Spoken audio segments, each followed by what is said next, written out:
Termo to Madeline, Audio Edition, page 177, chapter titled, Thanksgiving Day, 1906. Thursday, November 29th, 1906, dawned clear and cold. There was a couple of inches of snow on the ground. As the morning progressed, it began to warm up some until the mercury stood just below freezing. Preparations had about been completed for a large Thanksgiving Day celebration that evening at the home of Willis and Molly Brockman. The folks around Madeline had chartered the NCO train to take them down to Brockman's. It would pick up everyone at Van Loan's on the way down.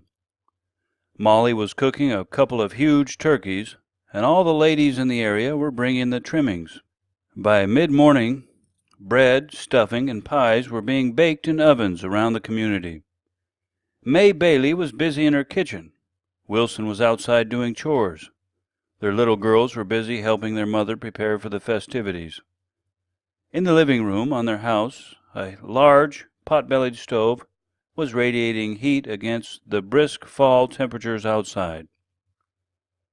It was at the flue of the heating stove that the trouble began.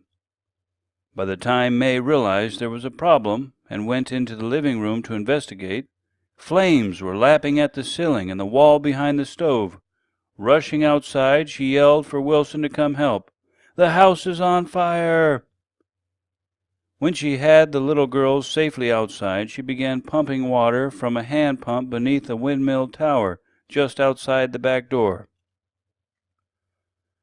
By the time she and Wilson had thrown a few buckets of water on the spreading flames, it was obvious that they were fighting a losing battle. So they began carrying articles of furniture and other items out of the parlor. Soon the fire forced them out of that room, and they started saving whatever they could carry out of the kitchen. When the heat and spreading flames had forced them out of the kitchen, there was no place else to go but outside. By then, however, the neighbors were there in numbers, having seen the smoke and come scurrying. Abe Triplett was there, and virtually the entire town of Madeline came on the double. At that point, a monumental effort was begun to save the other buildings on the place. There was a large watering trough not far from the windmill, and a bucket line was started from there. Someone would also run the hand pump until his arm gave out. Then they would be relieved by someone else. The heat from the burning buildings was overpowering, however, and the pump shortly had to be vacated. The line from the trough continued, but the heat was so intense that it enforced the line back, and flames began running up the wooden windmill tower. The Baileys' newly constructed bunkhouse stood only a few yards from the windmill. A heroic effort was made to save it by throwing water on it as fast as the buckets arrived. But burning shingles from the main house and the intense heat soon had the roof of it burning also. None of the rest of the Wilsons' buildings were close enough to catch fire, but a wary eye was kept in case of the burning objects landed on them. Other than that, there was nothing to do now but stand back and watch what was left of the Bailey home and bunkhouse be consumed. It was late afternoon by the time the fire was considered to be safely out. Someone suggested that maybe the party at the Brockmans had better be canceled in order to help the Baileys move what articles they had saved into the other small house that they had originally lived in before buying Barney Morton's house. Wilson and May both insisted that everyone go ahead and go to the party as they had planned. There was not that much that had been saved. They could easily move it over to the other house and set up housekeeping by dark. The Baileys' neighbors were just as insistent, however, and a small group of people was chosen to stay and help them get organized and give them some moral support. Everyone else went home and cleaned up. When they were all back at the depot, the NCO engine had up a head of steam and was ready to pull out. Tom Kaufman had not been able to help his sister and brother-in-law because it was his job to take the little 2-car train to the Brockman ranch. The train started out, and after a short stop at the Van Loans to pick up the rest of the group, made a flying trip down to the Brockmans. Everyone enjoyed a terrific supper that night and a dance afterwards. The spirit was somewhat dampered, however, in thinking about the unfortunate Bailey family and the others who could not be there to enjoy the celebration. The only consolating factor that there could have been for the Baileys that night was the fact that no one had been hurt. There had been many of their neighbors in the same circumstances before. There would be many more over the years, too. Fire destroyed many homes in the Madeline Plains. The cold winters always required lots of heat from wood-burning stoves in order to keep a family warm and cozy. There were virtually no fireproofing materials to protect the wooden structures that always burned so rapidly a person did not even have time to think before they were gone. And there was never enough water around or means to transport it quickly enough to stop a fire already in progress. Like the other families before and after their misfortune, however, the Baileys picked up the pieces and started over again. They moved into their original homestead house for the winter. Everyone donated clothing and household goods to them. By spring, Wilson had bought a vacant house in the town of Madeline that had previously been lived in by some of the workers on the irrigation project. By then, he was so busy irrigating that the house just continued to sit there vacant until August, when haying was finished. At that time he moved the new structures over to where the house that burned had stood. Just a year later he moved his original house over to the site and butted the two buildings together.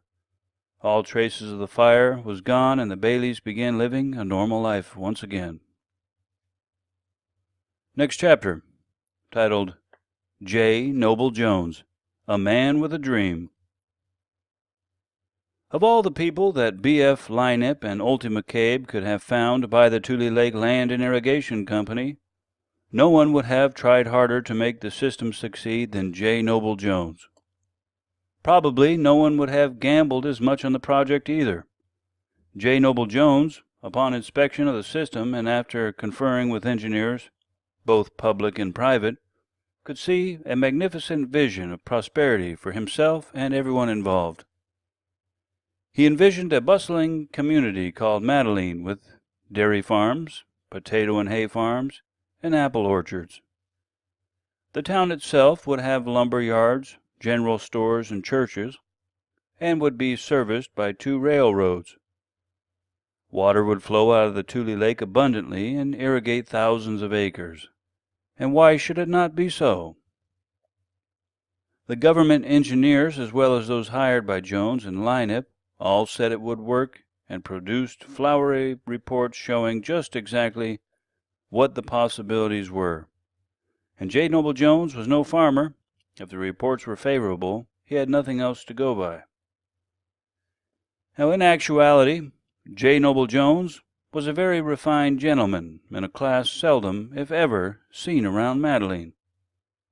He was a small, very distinguished-looking man, who always dressed in the finest of suits. He was wealthy by the standards of that day. He owned 2 Stevens Durius and a Mitchell automobile when he first came to Madeline, and was driven everywhere by his own private chauffeur, who cost him $125 a month. He had a sizable sum of money that he made in the real estate business in Spokane, Washington in the 90s. He had also married the sole heiress of the estates of Alturas. With this building bankroll, he came to Madeline to take over management of the new irrigation system. Now, some 10 years later, he would leave with nothing, his health broken, and only a short time to live.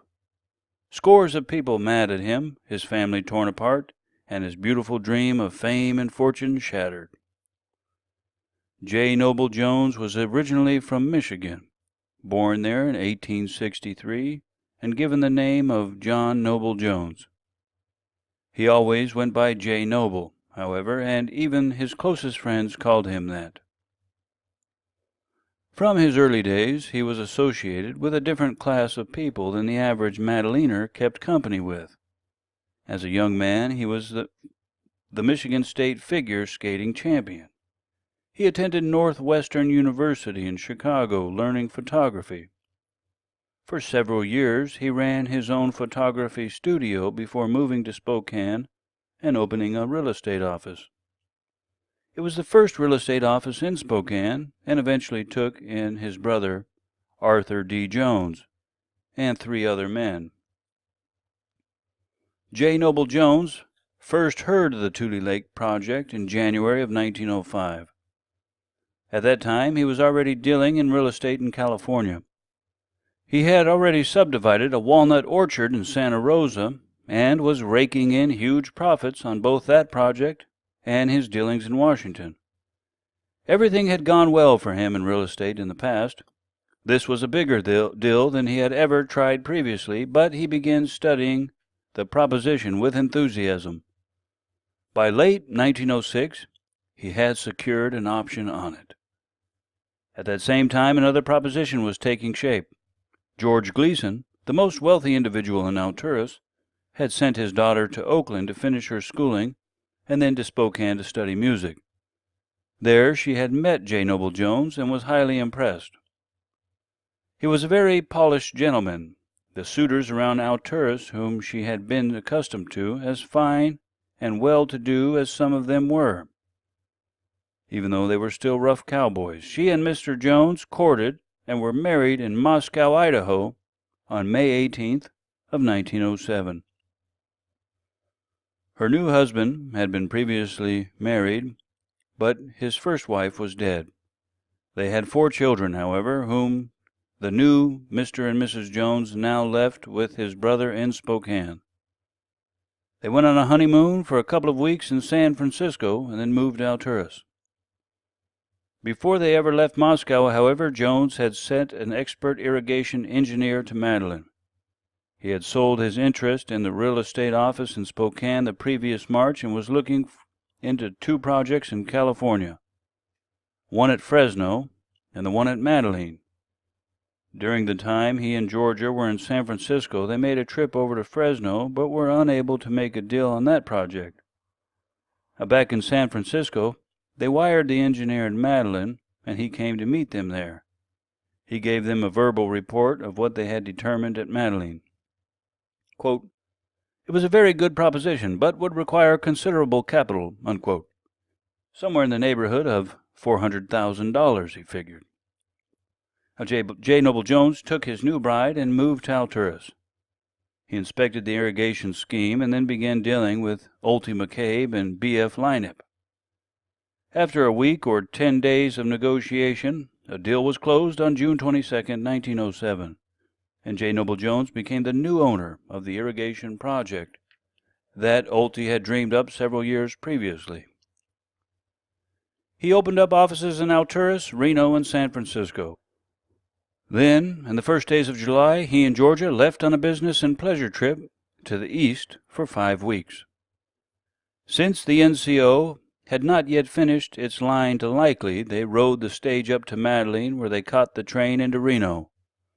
There they changed over to the Western Pacific and were soon in Omaha, Nebraska. At Omaha, Council Bluffs, Iowa, Chicago, Illinois, and New York City, J. Noble Jones began drumming up business for a new company that he intended to call the Madeline Meadows Land and Irrigation Company. At that time, he arranged with various real estate agents to send the first excursions of people out to Madeline to look at the project. When they arrived back at Salt Lake City, J. Noble Jones went to Spokane to finish selling off everything he had there, and Georgia went to Amity. She was to stay there until he returned from Spokane, but she arrived on August 14th, and her father died on August 17th, 1907. Necessitating a hasty trip to Alturas, she was an only child, and her mother was dead. Thus, she became the heiress of an estate valued at least $150,000. Her husband, had about the same amount of assets. Between the two accounts, J. Noble Jones, Madeline Meadows Company, could get off to a roaring start. The first payment in the purchase of the Tule Lake Land and Irrigation Company, which amounted to $1, was made by J. Noble Jones on June 22nd, when the contract was signed. The next payment was to be made on September 1st, 1907, but Jones had not finished organizing his Madeline Meadows Corporation. Now he asked Lineup and McKay to give him a few days until the official organization was complete, and they agreed to delay.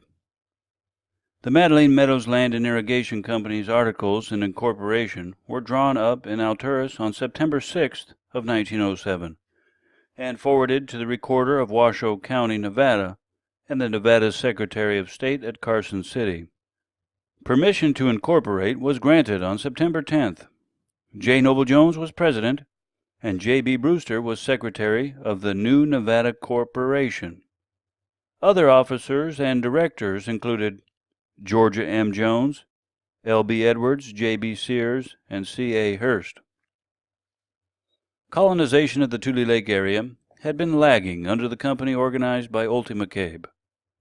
It would take a couple of years before the ball really got to rolling with the Madeline Meadows Land and Irrigation Company also. But this time, the company was better able to handle the job financially. Uncle Sam, the railroads, and other entities were overly anxious to help and promote colonization and settlement. Though the program was eventually destined to fail, this time the ball would roll thunderously, at least for a while. Next chapter, titled Basque Sheepmen, Both Magnates and Tramps, page 191.